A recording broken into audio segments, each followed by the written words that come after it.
Yeah, hi, Robin. Thank you for the very insightful sharing. I want to ask, how are the needs of children with special needs like ADHD, autism, would be different in terms of these 7 developmental stages?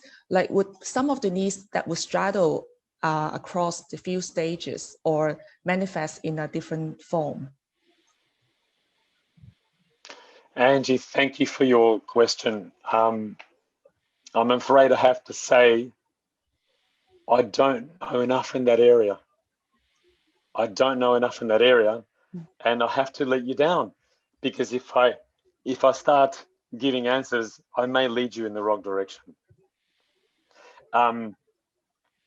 Perhaps I should have said this earlier.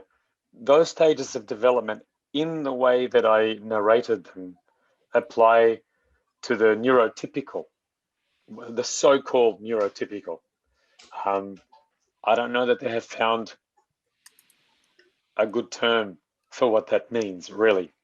But it's what most children, almost all children, go through. Every single child in the same way?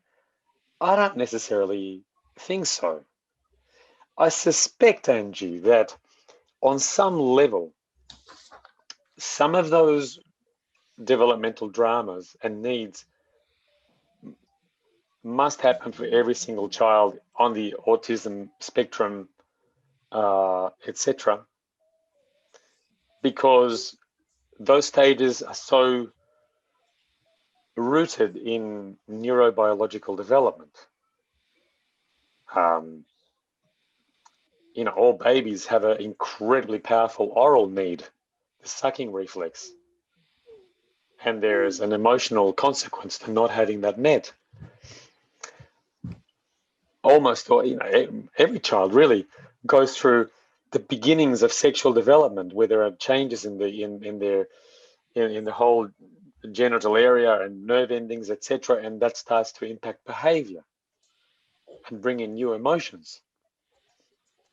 For everybody between the ages of roughly puberty and about 23, 24 years of age, there's a re-acceleration of the frontal lobe growth.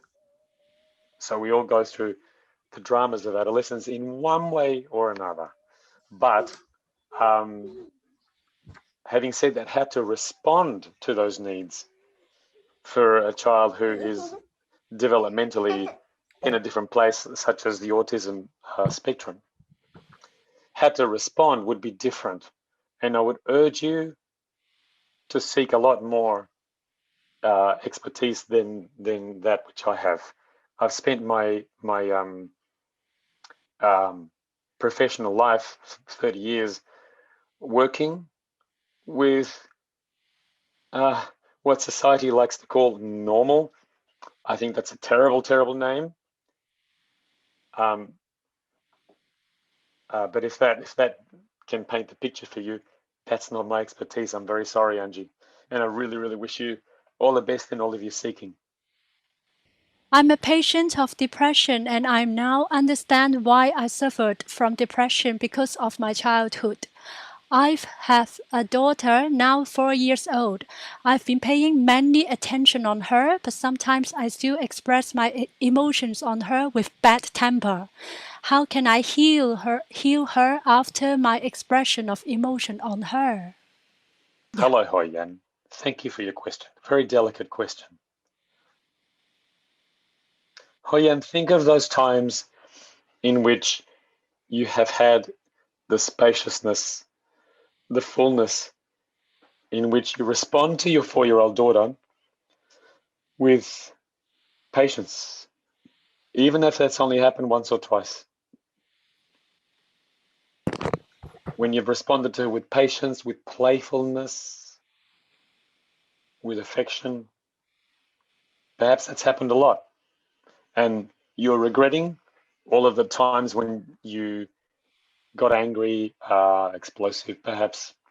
But I want you to think right now of the times when it was opposite to that. And I want you to really look at what made that possible for you. What makes it possible, Hoyan, to be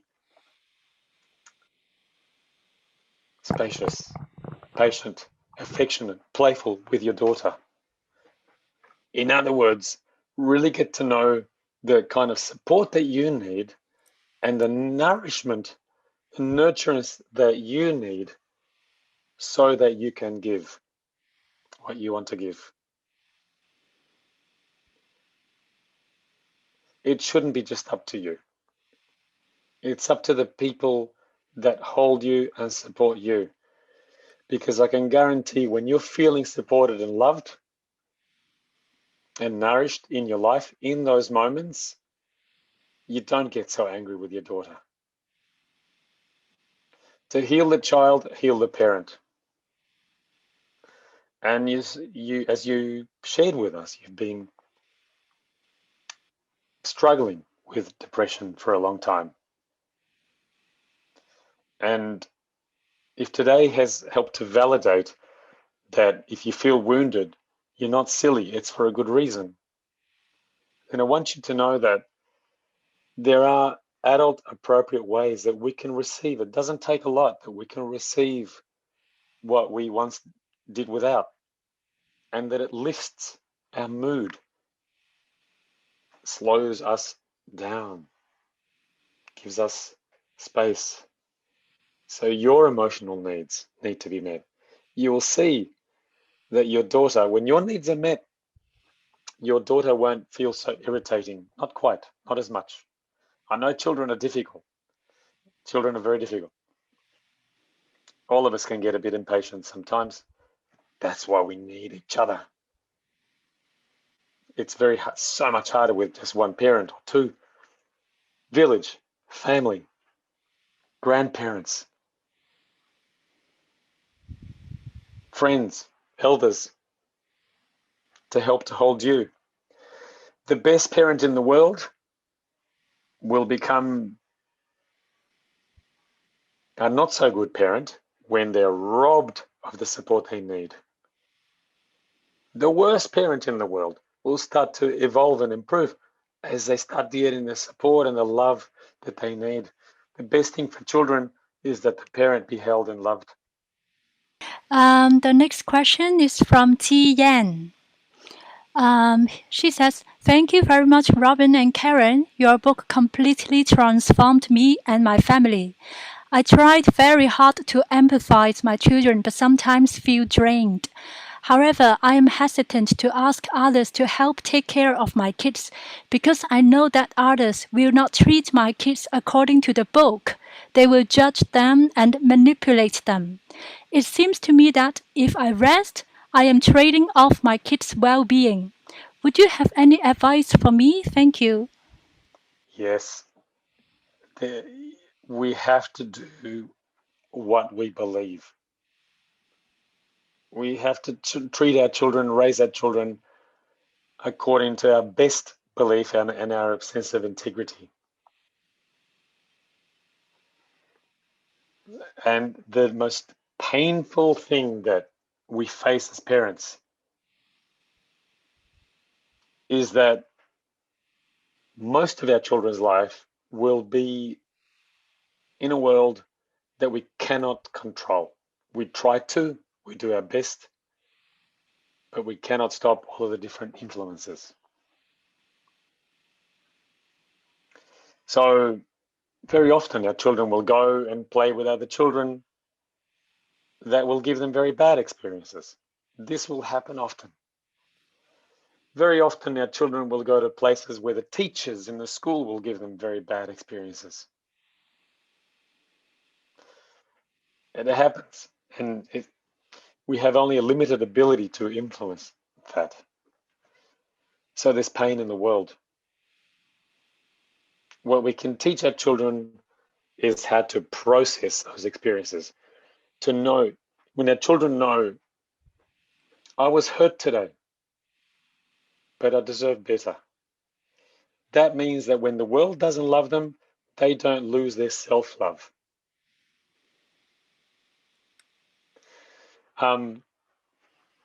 When somebody bullies them, even sometimes a school teacher bullies our child, that happens. If at least that child knows And internally, a child can think, oh, I'm being bullied right now. That's not fair to me. That's not fair to me. I do need to behave well. I do need to learn and I want to learn, but being bullied is not fair to me. I'll just be silent right now, but at least inside I love me. You can influence that based on the conversations, the interactions that you have in your home. When you listen to your children's feelings and you validate your children's feelings, that's what gives them the resilience, that they can tell the difference when somebody is being a friend to them or not. Also, when you are transparent with your children as they grow up, after 3 or 4 or 5 years old, and you show them that you have human vulnerabilities, let them know that you feel sad, that you feel worried, that you feel annoyed sometimes. When they can see you as a real person, that helps them to grow up strong as well. By showing them that you are a real person, you have feelings too.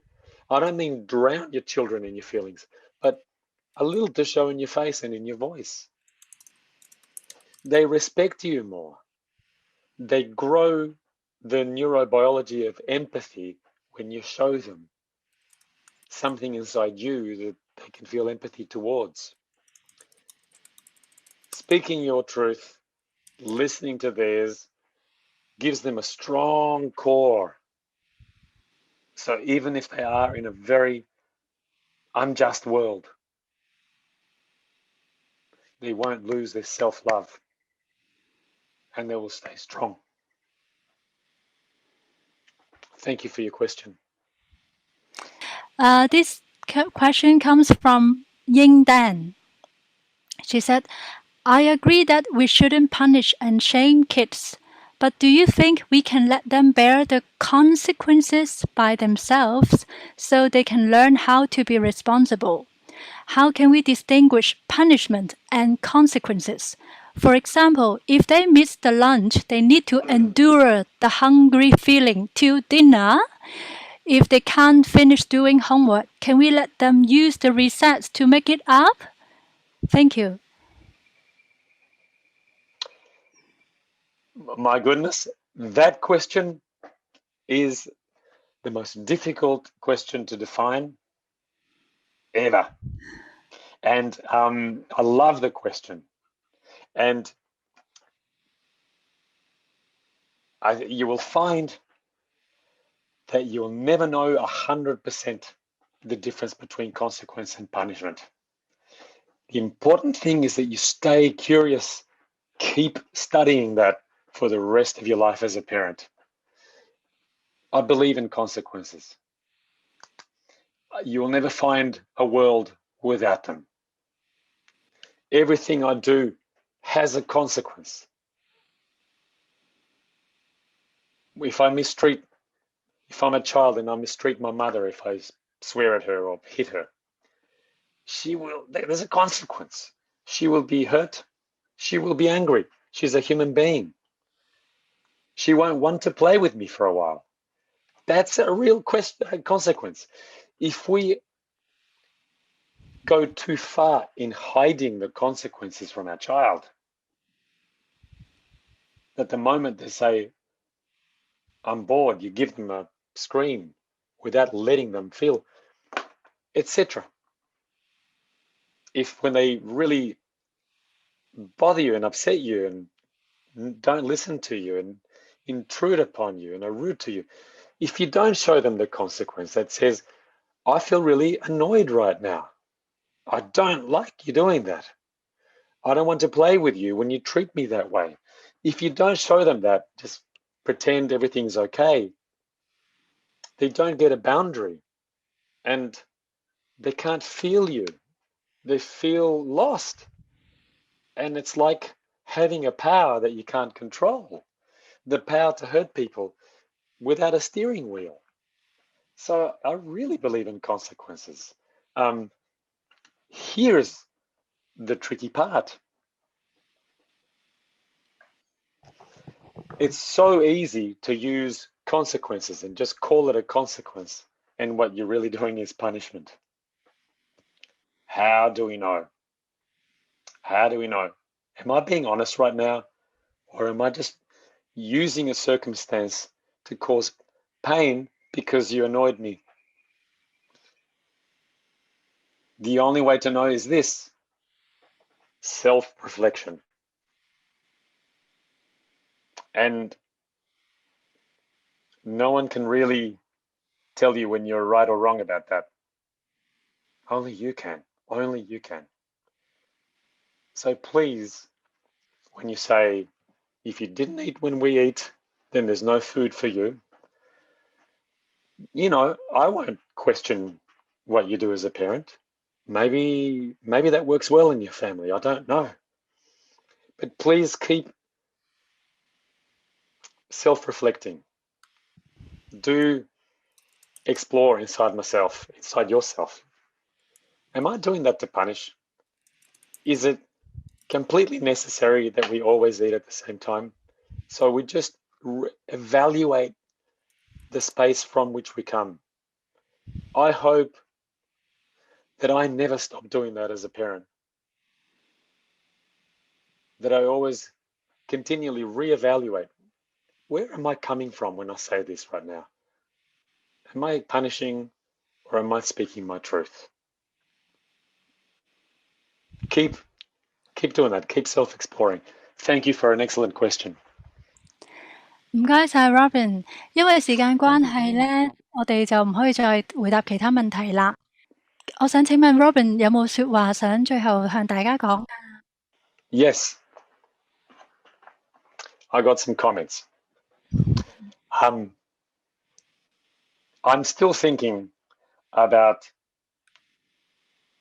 the comment from your anonymous caller earlier on, very relevant for all of us, in which she said, it's not fair to blame a mother who can't breastfeed.